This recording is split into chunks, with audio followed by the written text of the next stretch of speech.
आज नीतीश सरकार समावेशी नेतृत्व और समावेशी विकास के 15 साल बेमिसाल कार्यक्रम का आयोजन कर रही है। इस अवसर पर विपक्ष की ओर से नीतीश कुमार से सवाल किया गया है। नेता प्रतिपक्ष तेजस्वी यादव ने मुख्यमंत्री नीतीश कुमार से 21 सवाल किया है। तेजस्वी ने सीएम नीतीश पर निशाना साधा, कहा कि विगत 16 साल से सभी क्षेत्रों और मानकों में राज्य को फीसदी साबित कर देश में बिहार को सबसे निचले पायदान पर नीतीश सरकार ने पहुंचाया है। तीसरे नंबर की पार्टी के देश में एकमात्र मुख्यमंत्री आज अपनी नाकामयाबी का जश्न ए फेल्योर मना रहे हैं। नेता प्रतिपक्ष ने कहा कि मैं उनसे 21 सवाल पूछता हूं। कहा कि अगर मुख्यमंत्री नीतीश कुमार लोकतंत्र और लोकतांत्रिक व्यवस्था में यकीन रखते हैं तो उन्हें इन सवालों का जवाब अवश्य देना चाहिए।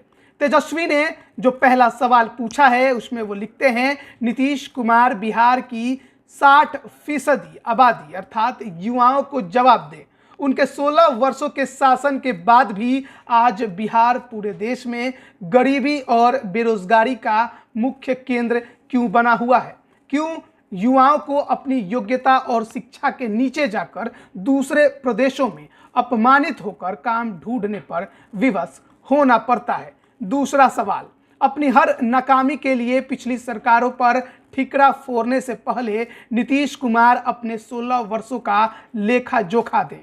बिहार वासियों को बताएं कि क्यों बिहार के हर दूसरे परिवार का कमाऊ पुत्र दूसरे राज्य में पलायन कर अपना घर चलाने को मजबूर है। विगत 10 वर्षों में बिहार की पलायन दर में अप्रत्याशित वृद्धि क्यों हुई है? तीसरा सवाल, नीति आयोग के सभी सूचकांकों पर बिहार साल दर साल क्यों पिछड़ता जा रहा है? नीति आयोग की रिपोर्ट के अनुसार शिक्षा व्यवस्था एवं सतत विकास सूचकांक में बिहार अंतिम पायदान पर क्यों और कैसे पहुंचा? 16 वर्षों के मुख्यमंत्री बताएं, इसका दोषी कौन है? चौथा सवाल, केंद्र सरकार के सभी मानक संस्थाओं जैसे एनसीआरबी, एनआरएचएम, एनएचएम, एनएसएसओ एवं नीति आयोग के अनुसार बिहार में शिक्षा, स्वास्थ्य, नौकरी और कानून व्यवस्था की स्थिति सबसे बदतर क्यों है? पांचवा सवाल, कैग की सालाना रिपोर्ट में 2 लाख करोड़ से अधिक का हिसाब किताब गायब क्यों है? क्या भारी वित्तीय अनियमितता और सृजन जैसे बड़े घोटालों के कारण ही आपकी सरकार ने विगत 7-8 वर्षों के उपयोगिता प्रमाण पत्र जमा नहीं किए हैं?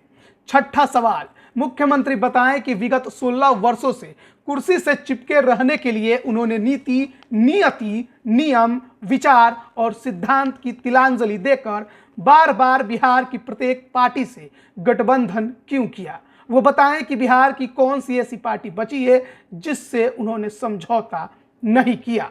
सातवां सवाल, सतत विकास लक्ष्यों की भारत सूचकांक रिपोर्ट 2020-21 के अनुसार बिहार का समग्र स्कोर सभी राज्यों में सबसे कम क्यों है? इस रिपोर्ट के मुताबिक बिहार देश का सबसे पिछड़ा राज्य है। डबल इंजन वाली सरकार के बावजूद बिहार सभी मानकों में आखिर पिछड़ क्यों रहा है? इसका जिम्मेवार कौन है?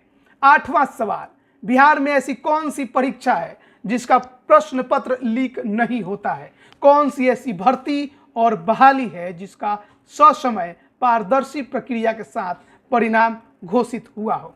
नौवां सवाल, एनडीए सरकार कुल बजट का केवल 2% ही दलितों पर क्यों खर्च करती है? एनसीआरबी रिपोर्ट के अनुसार बिहार में दलितों पर सबसे अधिक अपराध क्यों होते हैं? आपने दलित और आदिवासी वर्ग के छात्रों की छात्रवृत्ति बंद क्यों की? 10वां सवाल, नीतीश कुमार बताएं कि 16 वर्षों में उनकी रहनुमाई में बिहार में 30,000 करोड़ के 76 घोटाले क्यों हुए? बिहार सरकार ने स्वयं माना है कि इतने घोटाले हुए हैं। खाना पूर्ति के लिए जांच की नौटंकी भी हुई, लेकिन कभी भी कोई नेता और शीर्ष अधिकारी क्यों नहीं पकड़ा गया?